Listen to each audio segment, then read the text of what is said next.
Çox şükür Allaha ki, bir ara bu virus yayıldı falandı.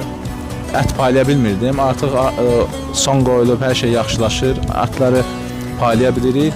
Hal-hazırda da yəni gedirik bir ərazidə ehtiyaclı insanlara və ət payları. Burada görürsünüz 3 quzu. 3 quzu veriləcək. Hər ailəyə də bəzən deyirlər, abi elə söz atırlar. Hardasa mənim şey görəndə videonu paylaşır. Vallahi burada ən az paylaşımda elə paketdə 2 kilo var. Ən azında. Bu gün də bilirsiniz ətin qiymətləri. Yəni onu da söz atırlar. Hava getdi falan yarım kilo ət verdi. Nə yarım kilo? Gəlir bir dənə bu krokun, bir dənə bu qoy tərəziyə bax. Adam yardımdır, qurbandır, onu tərəziyə çəkməz, amma yəni o sözü atırsınız, atanda da bir danış, baxın ki nəyə atırsınız. Deməkdən Allah köməyiniz olsun, ona da söz atan var ha. Yəni nə demək istəyirəm? İzləmədə olun, kimlərin də varsa